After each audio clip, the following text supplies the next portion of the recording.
There is something unusual about Sonic the Hedgehog 3. For a movie built around the fastest character in the room, its most important idea is actually about what happens when you cannot move forward. Sonic runs. Shadow runs. They can cross impossible distances in seconds, bend the rules of physics, and turn entire battlefields into streaks of blue and black. But emotionally, they could not be more different. Sonic has learned how to keep moving because he found people worth moving forward with. Shadow has spent his entire existence trapped inside one terrible moment from the past. And that difference is what turns their confrontation into something far more interesting than another hero versus villain fight. Because the most important character in this movie may not actually be Sonic. Shadow enters the story as the obvious threat. He is faster, more dangerous, more mysterious, and emotionally much darker than anything Sonic has faced before. Yet the deeper the story goes, the clearer it becomes that Shadow is not simply an enemy for Sonic to defeat. He is a reflection of a version of Sonic that could have existed if loneliness had been allowed to become hatred. Both characters know what it means to lose the place they once called home. Both have experienced isolation. Both possess extraordinary abilities that separate them from ordinary people. Both are capable of enormous destruction. But their lives took different directions because one found family while the other lost his. That distinction is the emotional foundation of Sonic the Hedgehog 3. Sonic's greatest achievement is not that he became powerful enough to fight Shadow. It is that he became someone who has people waiting for him when the fight is over. Tom and Maddie are not simply the human characters who happen to live with him. Tails and Knuckles are not merely teammates assembled for larger action scenes. Together, they represent something Sonic once had no idea how to define: belonging. Shadow, by contrast, has Maria. And when Maria is taken away from him, the loss does not simply make him sad. It freezes him. That is why Shadow's introduction changes the emotional temperature of the entire franchise. The first Sonic movie was largely about discovering a home. The second expanded that idea into friendship and teamwork. But the third film asks a much more painful question. What happens when the person who lost everything meets someone who still has everything they once wanted? Suddenly, Sonic's optimism becomes more complicated. His jokes are still there. His speed is still there. The bright colors, impossible action, pop culture humor, and family-friendly energy are still there.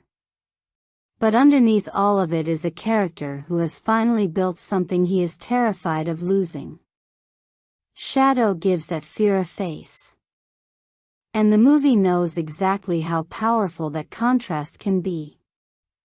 Shadow's history is tied to Maria and Gerald Robotnik, which immediately connects him to one of the most emotionally significant stories in Sonic mythology. His tragedy is not presented merely as background information explaining why he is angry. It becomes the reason he cannot imagine a future separate from the past. Revenge offers him something grief cannot: direction. If he can destroy the people he believes responsible, perhaps the unbearable feeling of helplessness will finally disappear. But revenge has a cruel logic.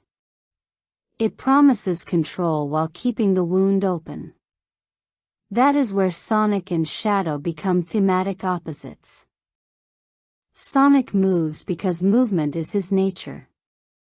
Shadow moves because he is trying to reach backward. And once you see the movie through that lens, almost everything begins to connect. The escape from confinement. The pursuit sequences. The rings and portals. Chaos control. The contrast between bright family spaces and sterile laboratories. The memories of Maria. The eclipse cannon. Even the enormous final battle in space becomes less about which character possesses the greater amount of power and more about whether either one can decide what that power means. The film is therefore doing several things at once. It is a family adventure. It is a superhero-style spectacle. It is a continuation of a video game mythology. It is a comedy built around Jim Carrey's increasingly absurd performance.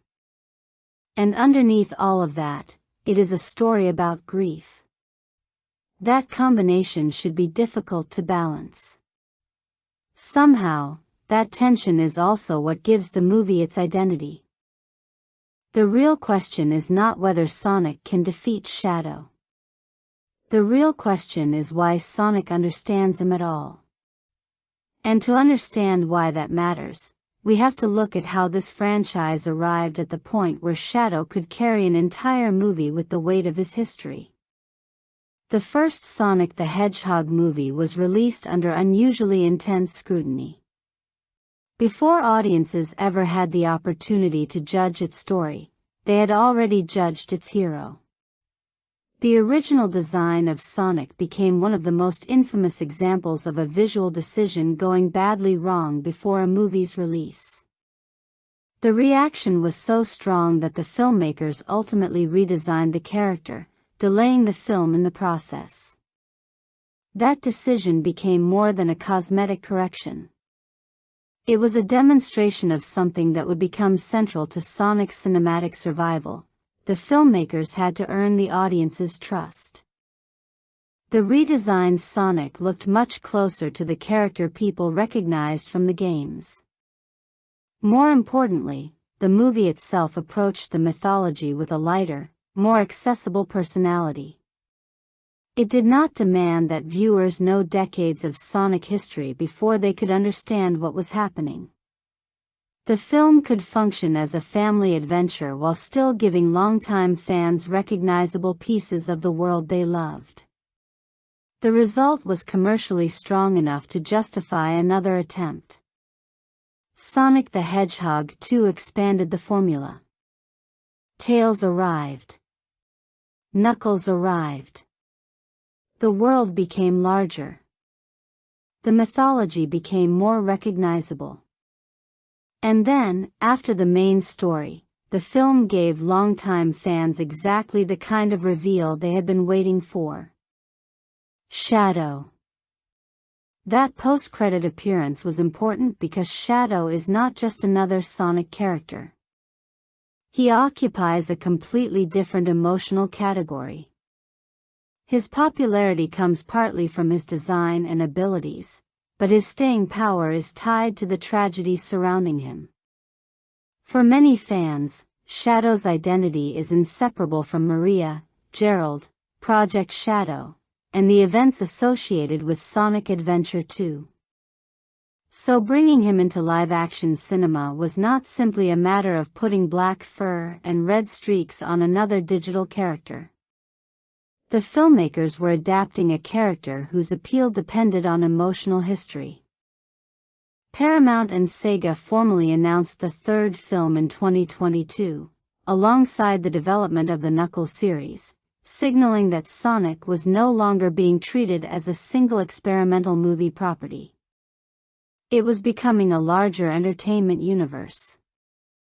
Jeff Fowler returned to direct, with Pat Casey and Josh Miller returning as writers, while the creative challenge became considerably more ambitious. The filmmakers had to make Shadow recognizable to fans without making the movie incomprehensible to newcomers.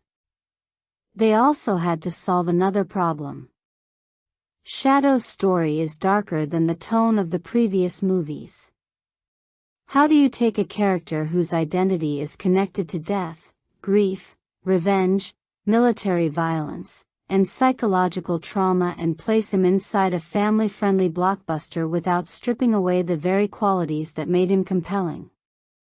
The answer was not to make Shadow cheerful. Instead, the movie allows him to remain emotionally restrained. That is where Keanu Reeves becomes such an important part of the adaptation. His performance does not need to compete with Jim Carrey's theatrical energy. Shadow works better when he feels distant. His silence becomes part of his characterization. His voice suggests someone who has spent a very long time carrying an emotion he cannot release. That restraint creates a useful contrast with Sonic. Sonic talks constantly because connection is how he processes the world. Shadow says less because he has spent years separated from it. The casting of Reeves also transformed Shadow into a major marketing event. Keanu Reeves as Shadow was not simply casting information. It became a cultural hook. The character already had a large fan base, and the actor brought his own enormous recognition. The result was a rare situation in which a video game character, a performer, and a decades-old piece of game mythology all became part of the same promotional conversation. The trailers leaned into that anticipation. Shadow's design was shown clearly enough to reassure longtime fans, while his powers and darker tone promised a larger escalation. The presence of Jim Carrey in an expanded dual role added another layer of curiosity. And then there was the holiday release. December offered the movie an opportunity to reach two different audiences at the same time. Children and families could experience Sonic as a colorful adventure. Older fans could treat the same movie as a cinematic adaptation of characters they had known since childhood. That is an important distinction because nostalgia only works when there is something new underneath it. A reference by itself lasts a few seconds. A reference attached to an emotional memory can last much longer. For older Sonic fans, Shadow is not simply a black and red hedgehog. He is connected to a specific era of gaming. Sonic Adventure 2 arrived at a moment when Sonic's mythology was becoming more dramatic, more serialized, and more interested in character backstories. Shadow and Maria gave the franchise a tragic dimension that was unusual for a series built around speed and platforming. That history is why certain musical ideas, character poses, visual compositions, and phrases can trigger recognition almost instantly. A younger viewer might see Shadow enter a scene and think, "That's the cool dark Sonic." An older fan may see something much more specific. They remember where they first encountered him. They remember the tone of Sonic Adventure 2. They remember the music. They remember Maria. And the movie is designed to let both reactions exist at the same time. That is one of its smartest strategies. It does not require nostalgia from everyone, but it creates opportunities for nostalgia to deepen the experience for people who already have it. The same scene can therefore function on multiple levels. To a newcomer, it is plot. To a longtime fan, it is memory. To the filmmaker, it is both. And that is ultimately why the question surrounding Sonic the Hedgehog 3 is larger than whether it is a good sequel. The interesting question is how a franchise that once faced a disastrous first impression managed to turn one of its darkest characters into the emotional center of a mainstream family blockbuster. The answer begins with Shadow himself. He awakens not as a traditional villain seeking power for its own sake, but as someone carrying an old wound into a world that has moved on without him. His existence is connected to Project Shadow, Gerald Robotnik's scientific obsession, and the events surrounding Maria. Gun's involvement gives his history a military dimension, but the emotional heart remains much simpler. Shadow loved Maria. And Maria mattered because she gave him a reason to exist beyond the experiment. That relationship changes the way we understand his character. Shadow was created as something extraordinary, but Maria treated him as someone worth knowing. Their bond gave him an identity that was not defined by his purpose in a laboratory.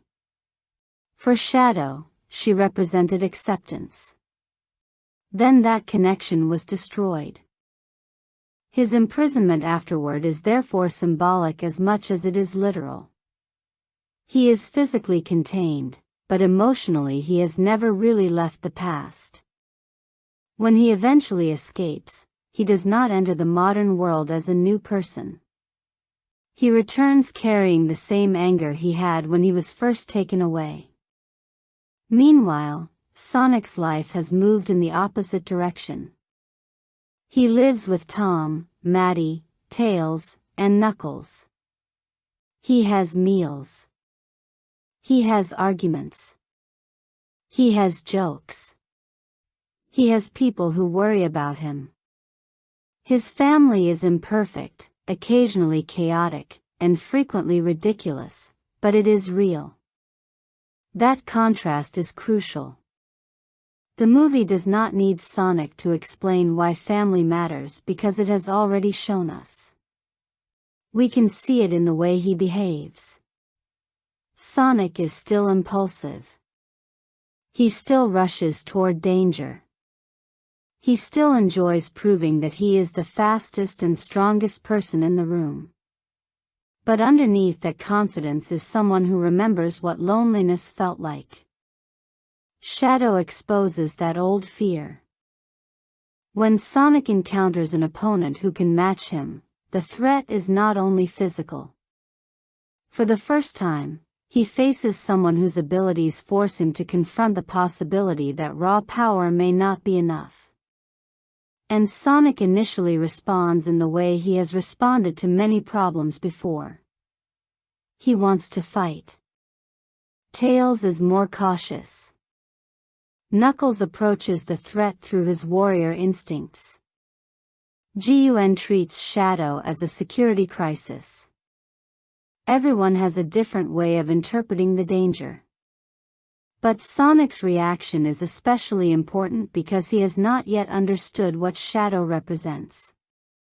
To him, Shadow is the enemy. To the audience, Shadow is gradually becoming a person. That difference drives the story forward. As Gun attempts to contain the situation, Director Rockwell and the military response reinforce the idea that Shadow's existence is considered too dangerous to leave unchecked. His power is not something ordinary institutions know how to manage. The same extraordinary abilities that make Sonic a hero make Shadow a potential catastrophe. And then the movie introduces the strangest possible solution. Robotnik. Ivo Robotnik's return creates one of the film's most deliberately absurd tonal contrasts. Sonic's former enemy becomes an uneasy ally because the larger threat has become too dangerous to handle alone. But the real surprise is not simply that Ivo joins the heroes. It is that Gerald Robotnik is involved. The relationship between Ivo and Gerald is funny because it is deeply dysfunctional. Their similarities are obvious. Both are brilliant. Both possess enormous egos. Both struggle with ordinary human connection. Both are capable of turning intelligence into obsession. But their similarities also reveal something darker. Ivo has inherited more than Gerald's intellect. He has inherited the emotional patterns behind it. Gerald's obsession with his work is tied to grief. Ivo's obsession with himself is tied to isolation and ego. One responds to loss by trying to reshape the world. The other responds to loneliness by trying to prove that the world should revolve around him. The family resemblance is therefore not only genetic. It is psychological. That makes the Robotnik storyline more relevant than it might initially appear. While Sonic and Shadow represent two possible responses to loss, Evo and Gerald represent another variation, obsession.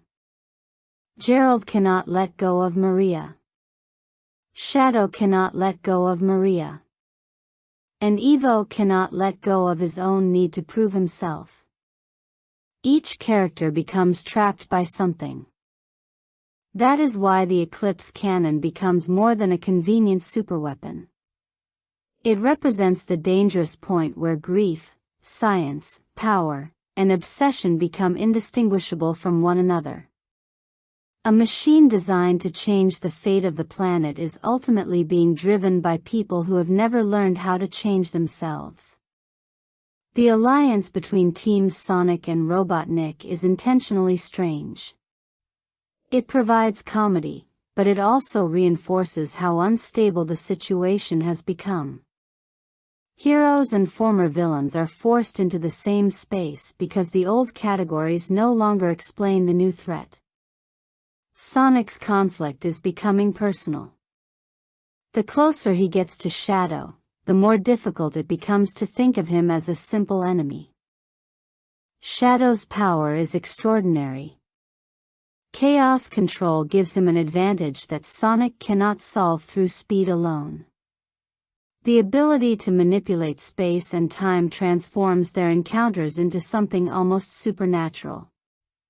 Sonic is accustomed to being the character who breaks the rules of physical movement. Shadow appears to operate according to an entirely different set of rules. This distinction is reflected in their physical language. Sonic is energetic. Shadow is controlled. Sonic moves like someone who wants to experience everything. Shadow moves like someone who has already decided what the world deserves. Even when both characters are moving at impossible speeds, they do not feel the same. That is good character animation. The body tells us what the dialogue does not. Shadow does not need a long speech to communicate his isolation. His posture, expression, and restrained movement do much of the work. Sonic's restless physicality, by contrast, constantly reminds us that he is alive in the present. This is why their confrontations carry more meaning than simple action choreography.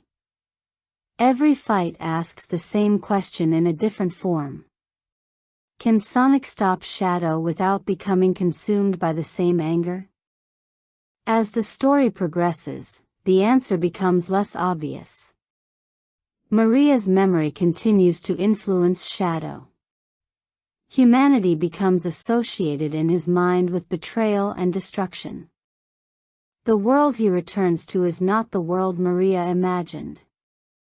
His grief has had decades to harden into certainty.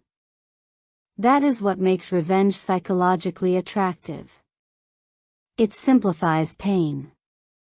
Instead of asking why something happened, Shadow can identify someone to blame.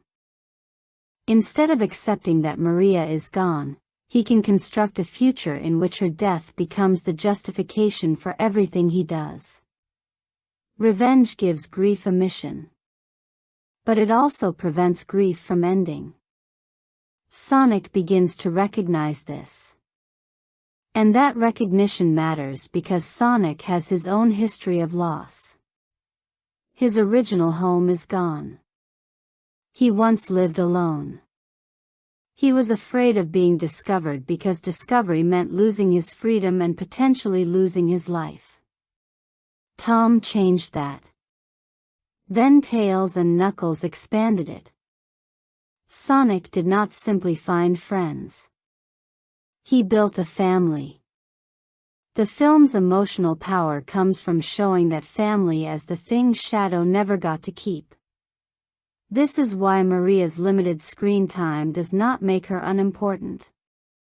She is not present to occupy scenes in the same way as Sonic, Tails, or Knuckles. She exists primarily through memory. She is a person whose absence shapes the behavior of people who remain. That is a powerful narrative function. Maria is the emotional ghost of the film. She is everywhere without physically being everywhere. Her importance is measured by what happens when characters remember her. For Shadow, memory initially becomes fuel for destruction. For Gerald, memory becomes justification for obsession. The question is whether memory can become something else. That question sits underneath the entire conflict. The Eclipse canon raises the stakes from personal revenge to planetary destruction. Humanity's survival becomes uncertain, and the movie shifts from individual trauma toward global spectacle. But even here, the emotional story remains surprisingly simple. Shadow wants the world to suffer because he suffered. Sonic wants Shadow to stop because he understands what it means to lose people. The difference is not that one has experienced pain and the other has not. Both have. The difference is what they do with it. This is where Sonic's anger becomes important. He is not automatically emotionally superior to Shadow. There are moments when his frustration begins pushing him toward the same destructive mindset. The film understands that empathy can be dangerous when it becomes identification.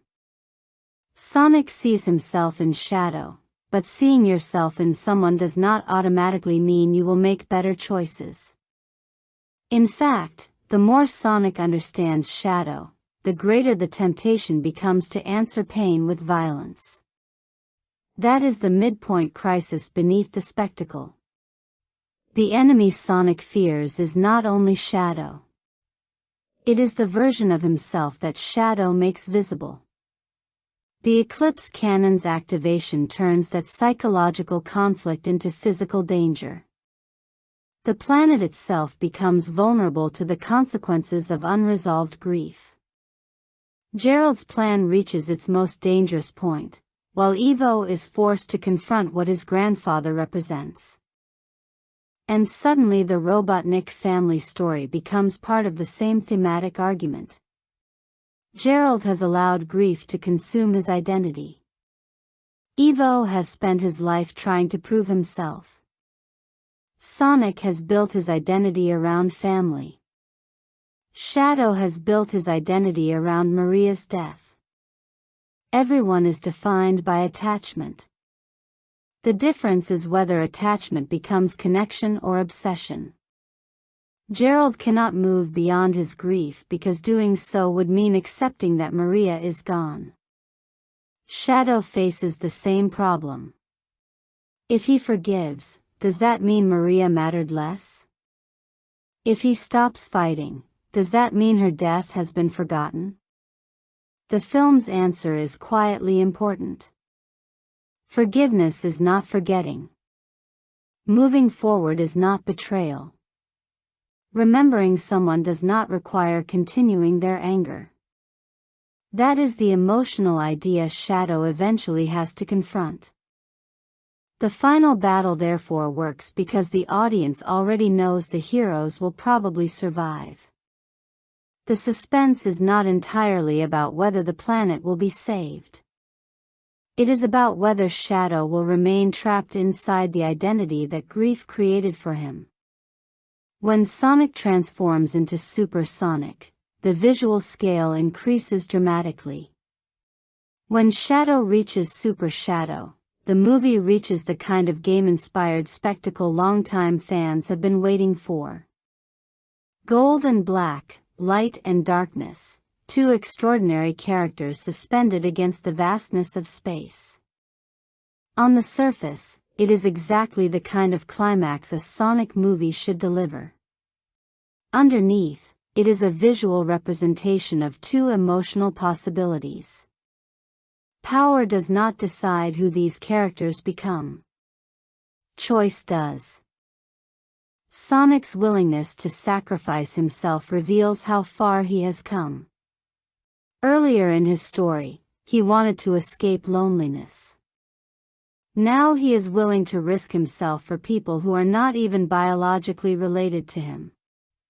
That is the difference between having friends and having family. Family gives you something worth protecting. Shadow sees that. His decision to help is therefore not simply a heroic turn because the plot needs another hero. It is the culmination of the argument the movie has been making from the beginning. Maria's memory can mean destruction. Or it can mean love. Shadow finally has to decide which one he will carry. The resolution is emotionally effective because Shadow does not need to stop remembering Maria. He needs to stop letting her death dictate his future. That distinction is everything. Sonic chooses family. Shadow chooses to release revenge. Gerald chooses obsession. Evo remains caught between ego, inheritance, and his own complicated relationship with the man who shaped him. The planet survives, but the more important victory is internal. Sonic has proven that his greatest strength is not speed. It is connection. Shadow has discovered that moving forward does not require leaving Maria behind. And that is where the story's character work becomes much more interesting than the simple hero-villain structure initially suggests. Sonic begins the trilogy as a lonely child who wants somewhere to belong. Across the films, that desire changes. At first, he wants friends because friendship makes loneliness less painful. Eventually, he understands family as something deeper: responsibility, trust, sacrifice, and the willingness to care about other people even when doing so makes life more complicated. That growth is visible in the way he behaves. Sonic is still reckless. He still makes mistakes. He still wants to prove that he is the fastest. But he is no longer alone. And Shadow exposes just how significant that transformation really is. Imagine the same extraordinary creature growing up without Tom. Without Maddie. Without Tails. Without Knuckles. Without anyone teaching him that being powerful does not mean being alone. That is Shadow. The two characters therefore function as psychological mirrors. Both are outsiders. Both possess abilities that separate them from ordinary people. Both have experienced loss. Both have reasons to distrust the world. Both can become destructive. But Sonic learns that identity is something built through relationships. Shadow learns that identity can become a prison when it is built entirely around trauma. That is why Shadow is such an effective antagonist. He is not evil simply because he wants to destroy humanity. His behavior comes from a recognizable emotional logic. That does not make it acceptable. The film does not need to excuse him. It needs us to understand him. There is an important difference.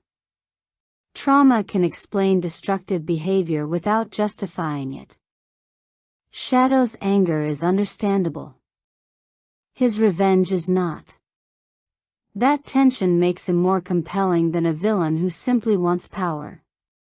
His superiority and emotional distance also work as armor.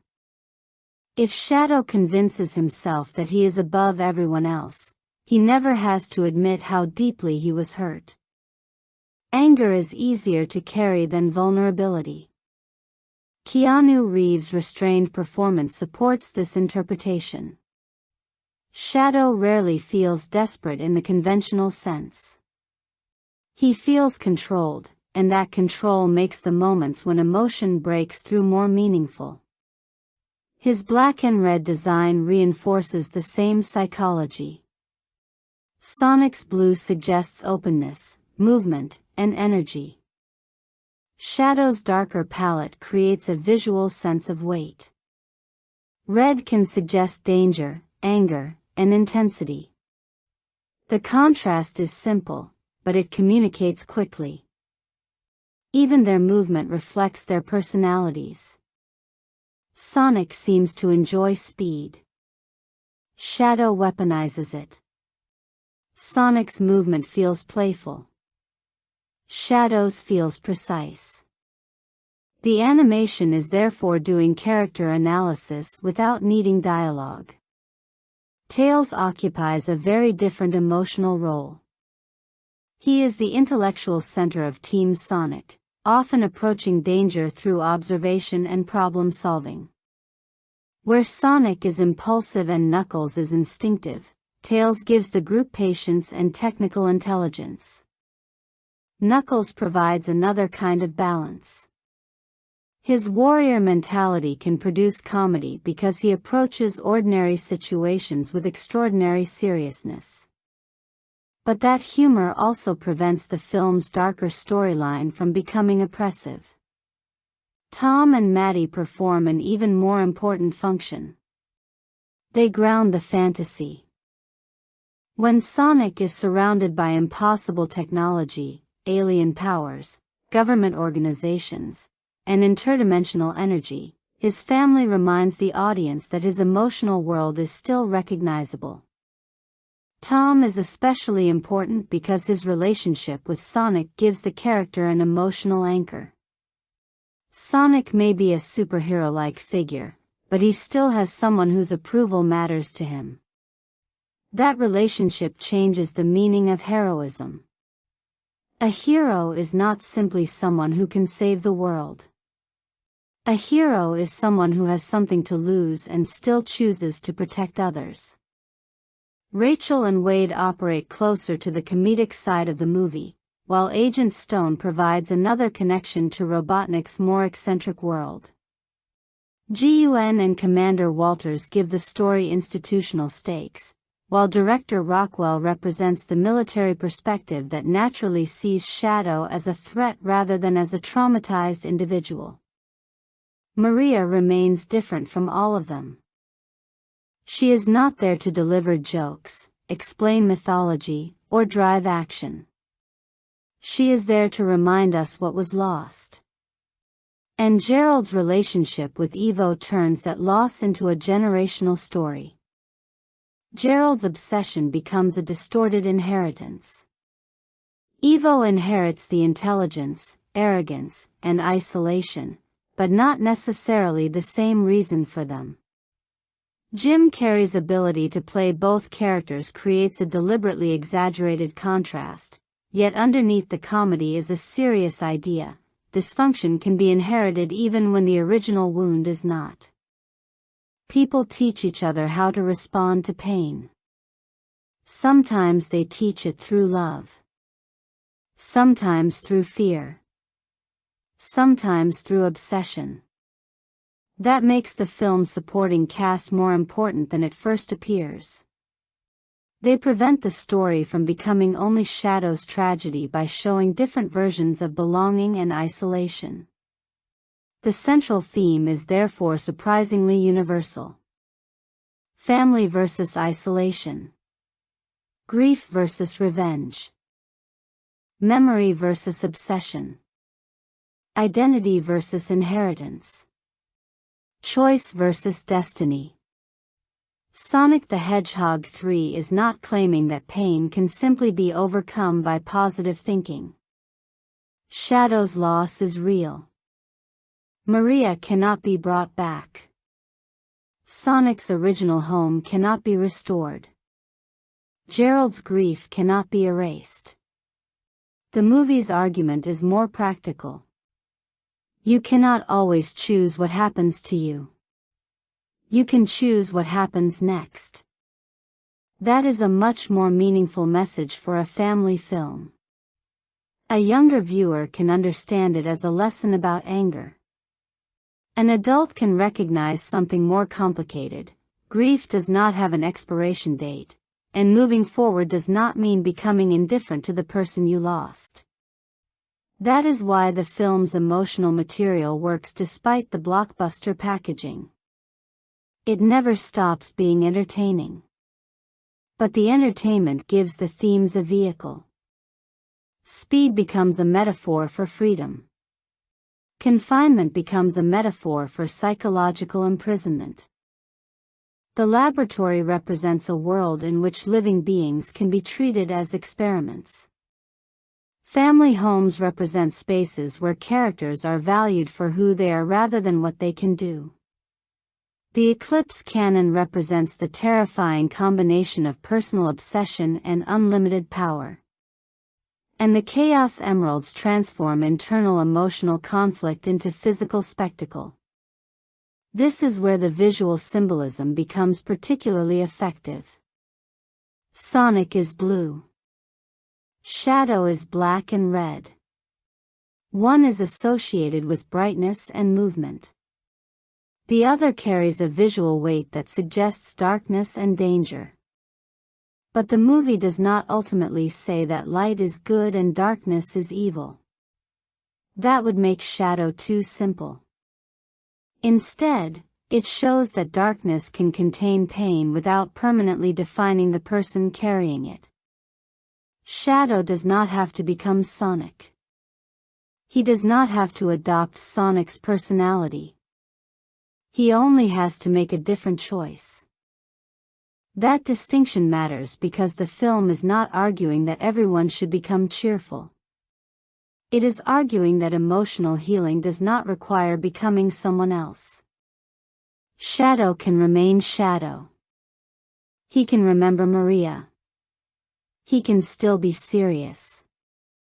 He can still be powerful. What changes is what he does with those qualities. The recurring imagery of confinement and escape reinforces the same idea. Shadow's physical imprisonment mirrors the emotional prison created by memory. Escape therefore has two meanings. He escapes a facility, but the harder escape is from the identity that facility helped preserve.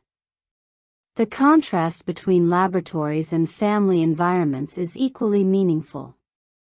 A laboratory sees Shadow as a project. Maria sees him as a person. Gun sees him as a threat. Sonic eventually sees him as someone who is hurting. Those perspectives create different forms of identity. Who are you when everyone around you tells you what you are? Shadow's answer initially comes from his trauma. Sonic's answer comes from his relationships. That is why the rings and portals are more than cool visual devices. Sonic's world is defined by movement between spaces, while Shadow's emotional world is defined by being unable to escape one particular moment. Even the vastness of space in the final act can be read through that contrast. Sonic and Shadow are surrounded by emptiness while confronting the largest threat in the story. The physical environment becomes an external expression of emotional isolation. And then their super forms arrive.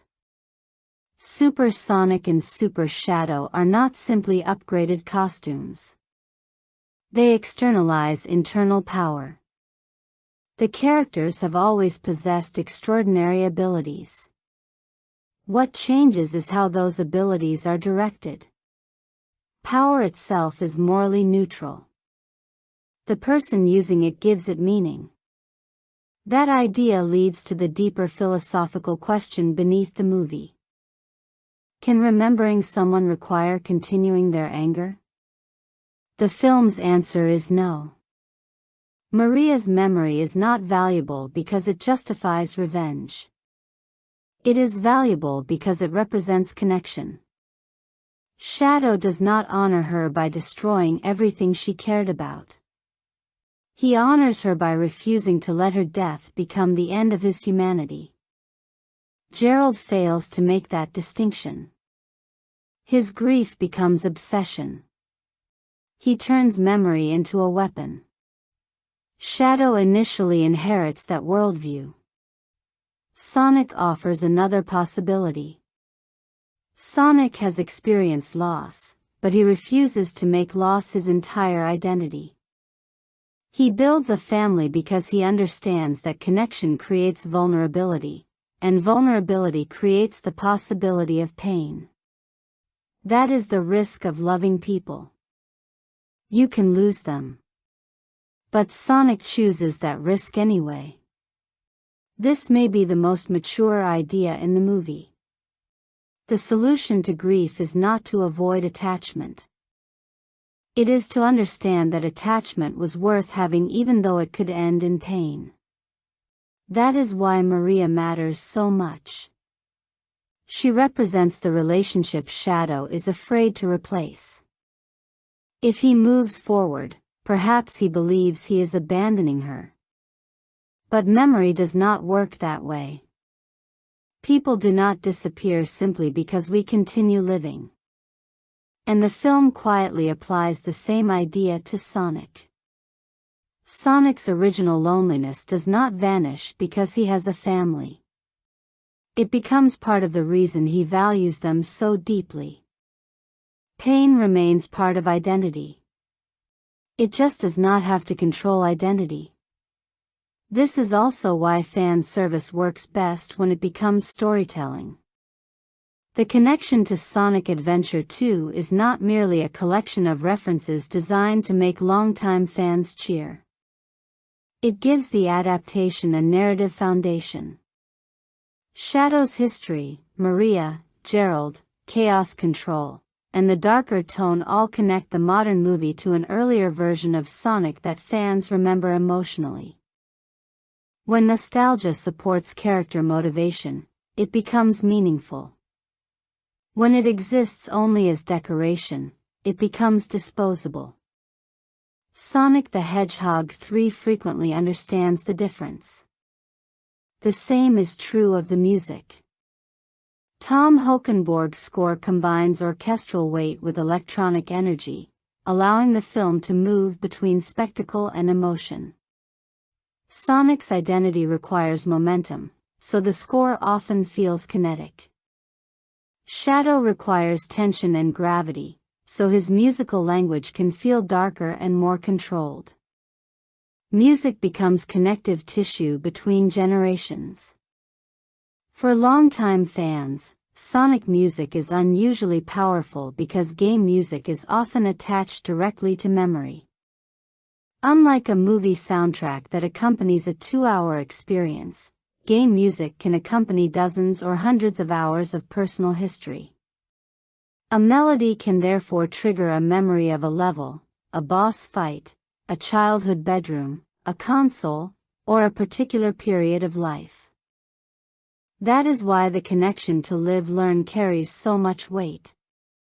The song is not simply a recognizable track. For many fans, it is an emotional shortcut to an entire era of Sonic.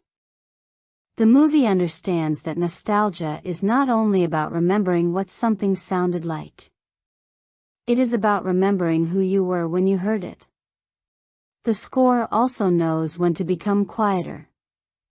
Silence around emotional moments can sometimes do more than another heroic musical swell. When the film allows a character's emotion to sit without immediately covering it with sound, the audience has room to process what is happening. That balance is important because Sonic the Hedgehog 3 is constantly moving. Action needs rhythm. Comedy needs timing. Emotional scenes need breathing room. The score helps separate those modes without making the movie feel like 3 unrelated films. Sound design performs a similar function. Sonic's speed needs to feel physical. Shadow's movement needs to feel distinct. Chaos Control needs an auditory identity. Rings, energy, explosions, weapons, vehicles, and combat impacts all contribute to the feeling that the digital characters occupy a physical world. This is especially important in a live-action and CGI hybrid. The audience has to believe that Sonic and Shadow are not simply animated characters placed over footage. They have to feel as if their movements affect the environment. The action therefore becomes a collaboration between animation, visual effects, camera movement, editing, sound, and performance. Sonic's body language is expressive because his personality is expressive. Shadow's body language is restrained because his personality is restrained. Knuckles' movement emphasizes physical force. Tails' movement emphasizes agility and flight. The characters do not merely perform the same action with different colors. Their physicality communicates who they are. That is a major part of why the franchise feels more confident by its third installment.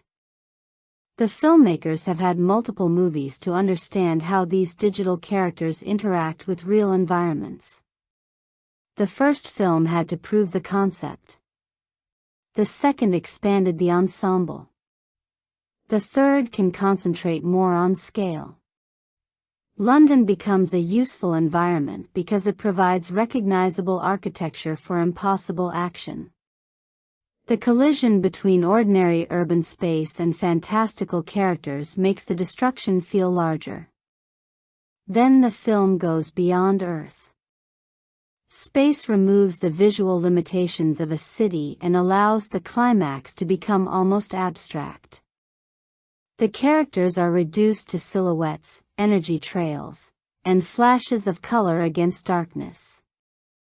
That darkness makes the contrast between Sonic and Shadow even more visually powerful. They are not merely blue and black. They are two figures moving through emptiness. And for a moment, the physical world around them disappears. That is filmmaking serving theme.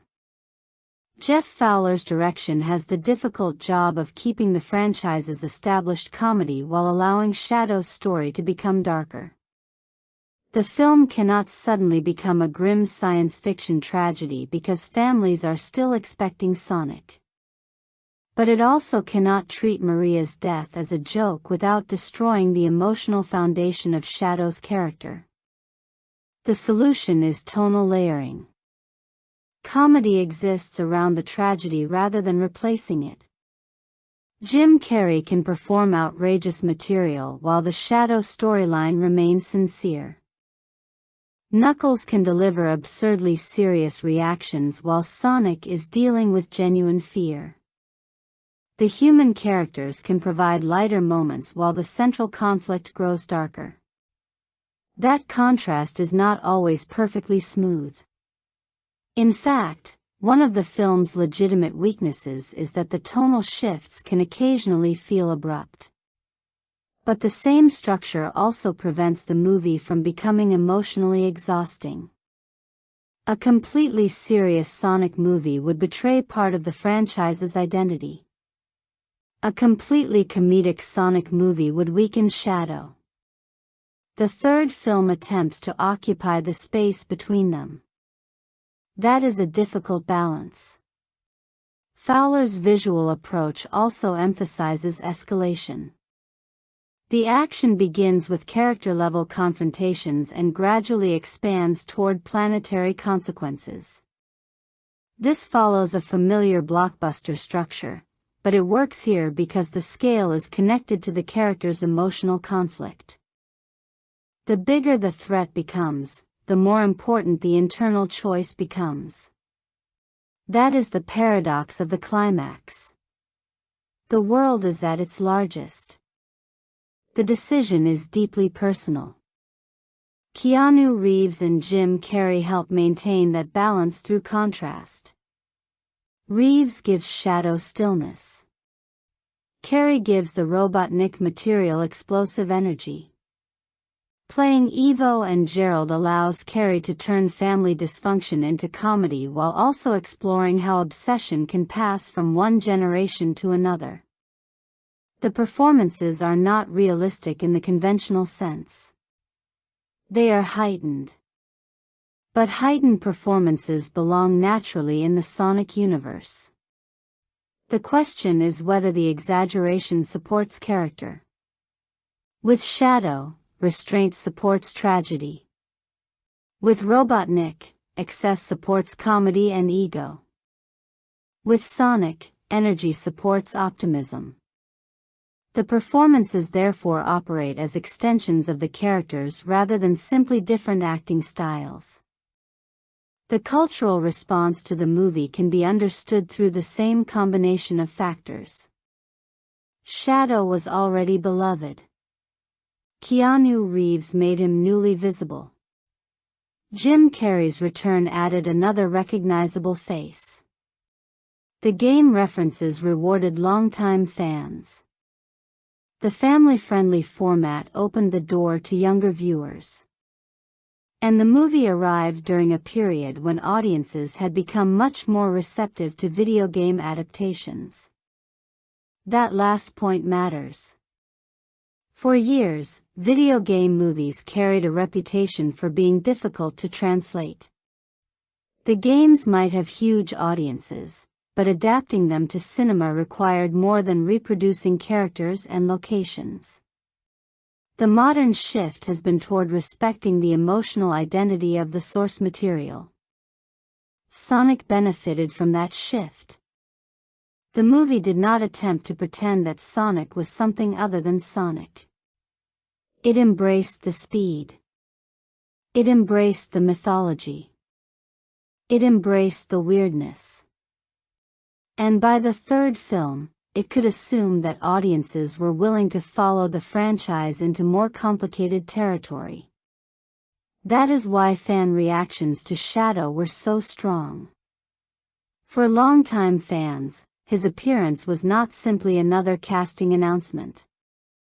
It represented a piece of their gaming history entering mainstream cinema.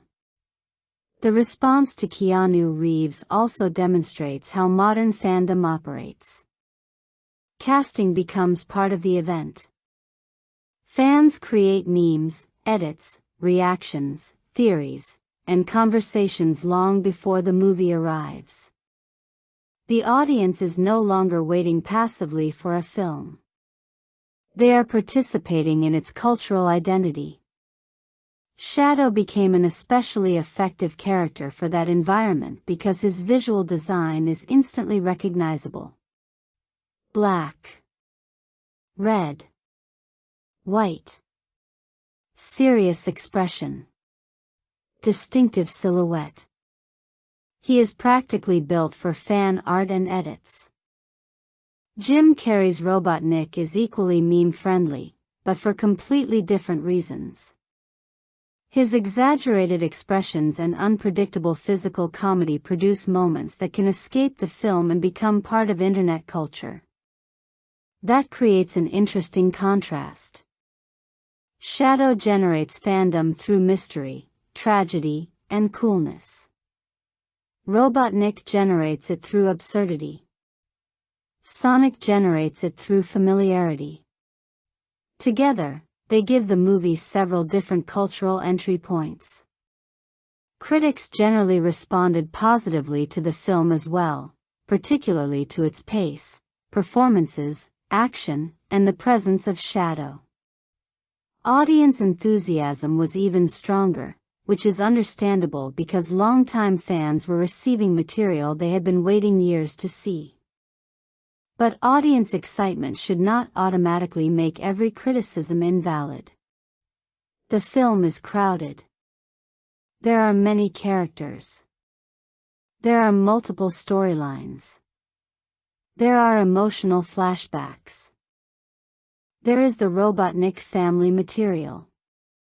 There is GUN. There is Team Sonic. There is Shadow. There is the Eclipse canon. There is comedy. There is mythology. There is spectacle. A movie can successfully contain all those elements and still occasionally struggle to give each one enough space. Shadow's emotional story is powerful precisely because it deserves attention. That creates a structural problem. The more time spent on jokes and side plots, the less time available for Shadow and Maria. The more time spent explaining Gerald, the more complicated the emotional center becomes. The more the third act escalates into spectacle, the harder it becomes to preserve intimate character moments. This is one of the central criticisms of the film. It is not that the movie lacks ideas. It has perhaps too many. The human subplot can feel disconnected from the emotional weight of Shadow's story. Some comedic sequences arrive so energetically that they briefly interrupt the darker mood. Jim Carrey's exaggerated performance will be hilarious to viewers who enjoy that style and exhausting to viewers who prefer the movie's more restrained moments. That disagreement is legitimate. The movie is not tonally seamless. But tonal inconsistency is not always the same thing as tonal failure. Sonic has always existed in a strange space between sincerity and absurdity. The franchise can ask an emotional question about grief and then immediately make a joke about something ridiculous. For some viewers, that contrast makes the film accessible. For others, it makes the emotional scenes feel less powerful. Both responses are understandable. The more interesting question is whether the movie's fan service overwhelms the story. Again, the answer is sometimes. There are references that longtime fans will appreciate even when they do not substantially change the plot. But the most successful references are the ones attached to character. Shadow's connection to Sonic Adventure 2 matters because that game is foundational to his identity. The music matters because it carries emotional memory. Chaos Control matters because it defines Shadow's abilities. Maria matters because she explains his motivation. Those elements are not decorative. They are structural. That distinction is why the movie works better than a simple collection of Easter eggs. A newcomer does not need to know every detail of Sonic history to understand the basic emotional conflict. A longtime fan, however, can recognize the deeper layer. That is the ideal version of adaptation. The casual viewer gets a complete story. The dedicated fan gets additional meaning. The movie does not always achieve that balance perfectly, but it gets closer than many video game adaptations. Commercially, that balance mattered. With an estimated production budget of around $122 million and worldwide earnings of approximately $492 million, Sonic the Hedgehog 3 became a significant theatrical success. Its domestic performance was especially strong, with roughly $236 million earned in North America. Those numbers matter because they demonstrate that the franchise was no longer operating on goodwill alone. Audiences were actively showing up. The holiday release helped, but holiday timing cannot create a franchise audience out of nothing. The movie benefited from brand recognition, family appeal, established characters, Shadow's popularity, and the increasing reputation of the series. The previous films had done something extremely important. They made Sonic trustworthy as a movie character. That trust reduced the risk of the third installment. Audiences already knew what kind of entertainment they were getting. Families knew Sonic could be watched together. Fans knew the filmmakers were willing to use recognizable mythology. And the introduction of Shadow created a sense of event. This is one reason why successful franchise filmmaking is less about making every installment radically different and more about increasing confidence. The first movie had to convince people to care. The second had to convince them to return. The third had to convince them that the universe could expand. Sonic the Hedgehog 3 does that by making the mythology larger without abandoning the emotional foundation of family. The connection with the Knuckles series also reinforces that expansion. Sonic is no longer just a film character appearing once every few years. The property exists across movies, television, games, merchandise, and fan culture. That multimedia identity creates a feedback loop. A movie introduces a character to casual audiences. The character's popularity can send people back toward the games. The games provide deeper mythology for existing fans. Television keeps the characters visible between films. Merchandise turns visual identities into physical products. The franchise becomes larger than any single medium. That is the kind of ecosystem studios want. It also explains why Shadow's mainstream visibility matters. A character who was once primarily known to gamers can now become recognizable to audiences who have never played Sonic Adventure 2. That is a major cultural transformation. The movie also demonstrates why respecting source material matters. Respect does not mean copying a game scene for scene. It means understanding what audiences emotionally associate with the material. The filmmakers understood that Shadow's popularity was not based only on his cool design. It was based on tragedy. They understood that Maria mattered. They understood that Sonic Adventure 2 was not merely an old game title but an emotional reference point.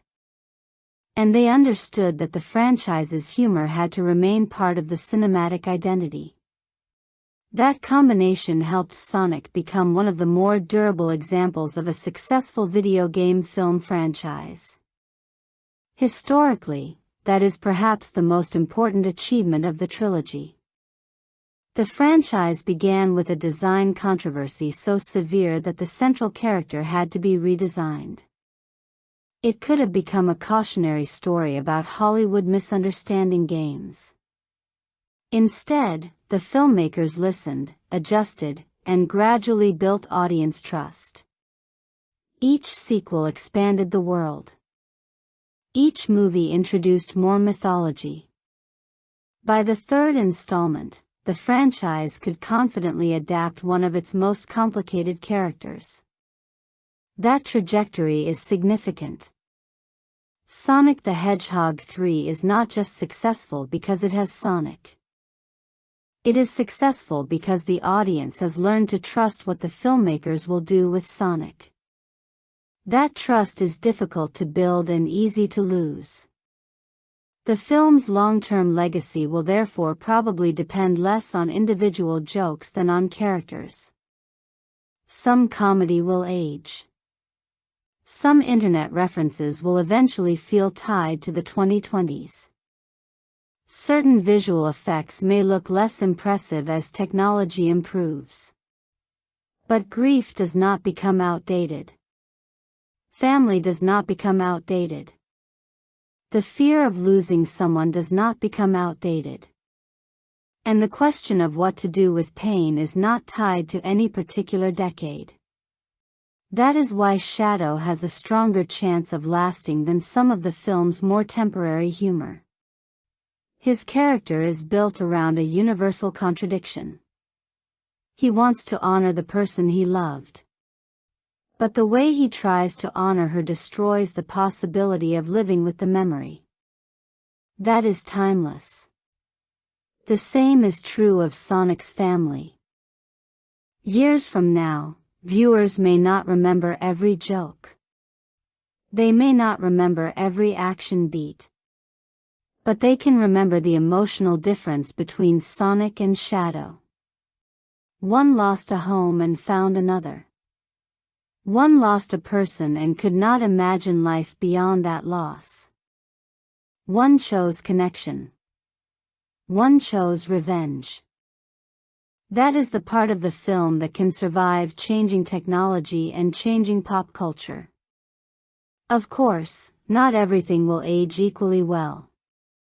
Some comedy is tightly connected to the moment in which the movie was released. Some meme-oriented humor may eventually feel forced. Some references may matter less to future viewers who do not share the same cultural context. Even certain visual effects may reveal their age. But that is normal for a contemporary blockbuster. The important question is what remains after those layers fade. If the answer is shadow, Sonic, Maria, family, and the emotional conflict between remembering and moving forward, then the movie has a foundation strong enough to survive its own era. It also raises an interesting question about nostalgia. Could Sonic the Hedgehog 3 eventually become a nostalgic movie itself? For today's younger viewers, the answer may be yes. A child who sees Shadow for the first time in this film may eventually remember the character the same way older fans remember discovering him in Sonic Adventure 2. That is how cultural memory works. One generation's reference becomes another generation's childhood. The movie therefore exists between two forms of nostalgia. It remembers Sonic's past while simultaneously creating memories for the future. That is a rare position for a franchise film. It is also why the movie's accessibility matters. A person who has never played a Sonic game can still understand that Shadow is grieving, Sonic has a family, Gerald is obsessed, and revenge is dangerous. The viewer does not need to know every piece of lore. But someone who does know the lore can see additional layers. That two-level construction is one of the film's greatest strengths. And it brings us back to the question of whether Sonic the Hedgehog 3 is actually the best film in the trilogy. It is not perfect. The story is crowded. The comedy can become excessive. The human subplot sometimes distracts from the central conflict. The pacing can feel compressed. Some emotional beats deserve more room.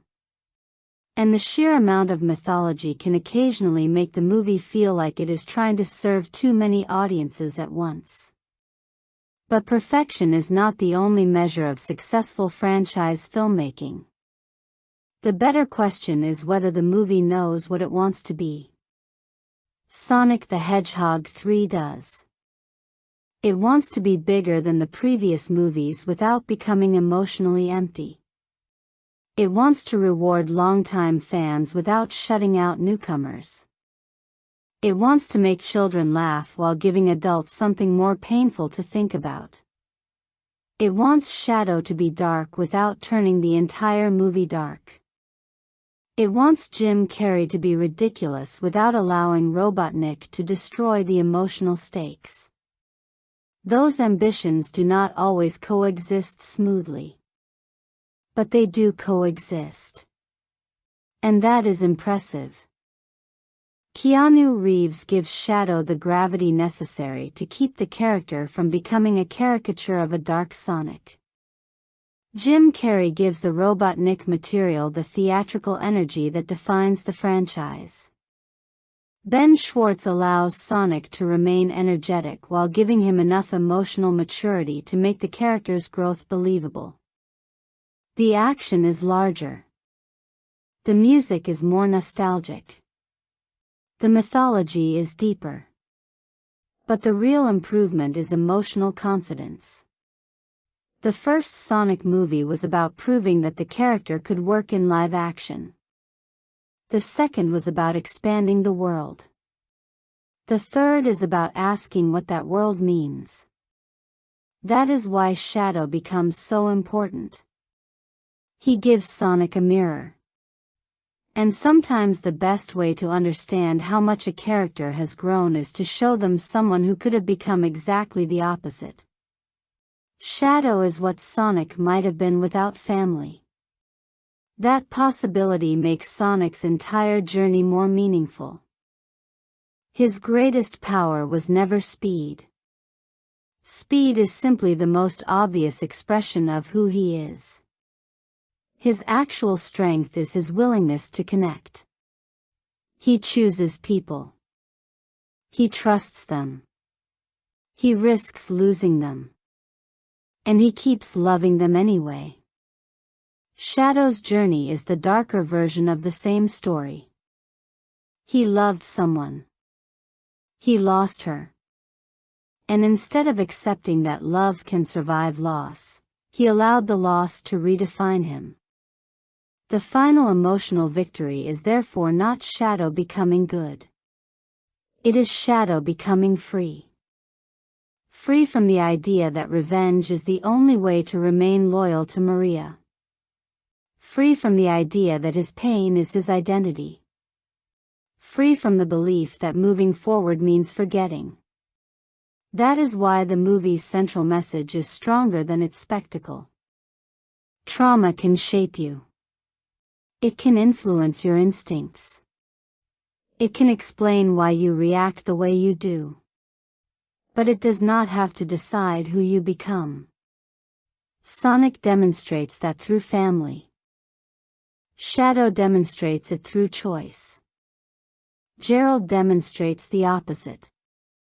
He shows what happens when grief becomes an identity so complete that letting go feels like betrayal. That creates a quiet tragedy at the center of the film. Gerald loved Maria. Shadow loved Maria. Their love was real. Their grief was real. But they responded to that grief in destructive ways. The difference is that Shadow eventually has the opportunity to choose differently. And Sonic gives him that possibility not by defeating him, but by understanding him. That is perhaps why Shadow understands Sonic better than almost anyone else. Because Shadow sees the loneliness underneath Sonic's confidence. He recognizes what it means to be different. He recognizes the fear of losing the people who make life meaningful. The difference is that Sonic's fear has become a reason to protect. Shadow's fear became a reason to destroy.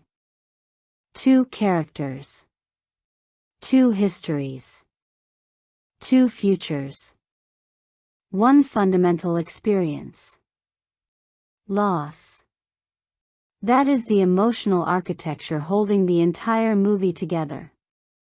It also explains why the ending can work even though the audience expects the heroes to win. The outcome is predictable. The meaning is not. We know the world will probably survive. We know Sonic will probably return. We know the franchise is not ending.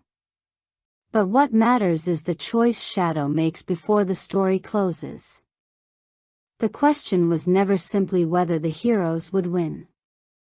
The question was whether Shadow would remain trapped. And when he chooses differently, the movie completes its central argument. Moving forward does not mean running away. Sometimes it means carrying the memory with you without allowing it to control your destination. That is what Sonic has been doing since the beginning. He lost his home. He did not forget it.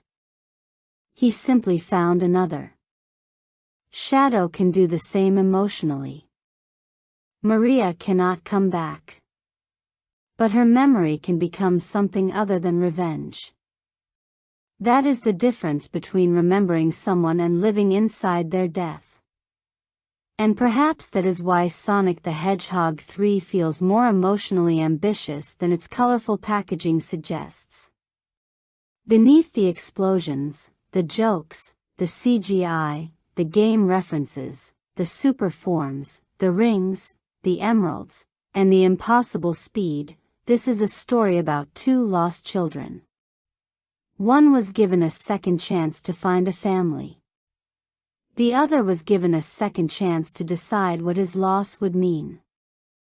One learned that belonging can heal loneliness. The other learns that memory does not have to become a prison. And that makes the fastest character in the movie surprisingly human. Sonic's journey has never really been about how quickly he can move. It has always been about what he chooses to move toward. Shadow's journey is the inverse. He has all the power in the world, but for most of the story he is emotionally standing still. He is trapped in the past. The movie finally allows him to move. Not because Maria no longer matters. Because she matters enough for him to choose a future she would have wanted him to have. That is the idea that remains after the action ends. Family can be chosen. Grief can be carried. Memory can survive without becoming revenge. And pain can shape a person without owning them forever. So when we return to that opening question, why isn't Sonic the most important character in his own movie? The answer becomes clearer. Because Shadow is the character who reveals Sonic. Shadow shows us what Sonic could have become. Shadow makes Sonic's family meaningful. Shadow makes Sonic's emotional growth visible. Shadow forces Sonic to confront the anger he carries beneath his optimism. And by choosing to reach for Shadow instead of simply destroying him, Sonic proves that his greatest evolution has nothing to do with becoming faster or stronger. He has learned to move forward. That is what makes Sonic the Hedgehog 3 more than another chapter in a successful game adaptation. It is a story about what happens after loss. Not how to erase it. Not how to pretend it never happened. But how to live without allowing it to decide everything that comes next. And maybe that is the most fitting lesson for a character whose entire identity has always been built around motion. Sometimes the hardest distance to travel is not across a city, a battlefield, or even space. Sometimes it is the distance between who you were after something broke you and who you decide to become afterward. Sonic runs toward the future. Shadow spends the movie learning that he is allowed to do the same. And for all the speed in this film, that choice is the moment that truly moves the story forward. If Shadow's journey is the emotional heart of Sonic the Hedgehog 3, then Sonic's journey is the proof that the heart was there all along. The blue blur was never simply running away from loneliness. He was running toward connection. And now, finally, Shadow has the chance to move forward too. That is why the movie works. Not because every joke lands. Not because every subplot is perfectly balanced. Not because every visual effect will remain timeless. It works because underneath the franchise machinery is a simple human idea that audiences have understood for generations. We cannot always control what we lose. But we can decide what that loss turns us into. And sometimes moving forward does not mean forgetting the past. It means remembering it without living there. That may be the real meaning of Sonic the Hedgehog 3. The fastest character in the movie is not necessarily the one who moves forward.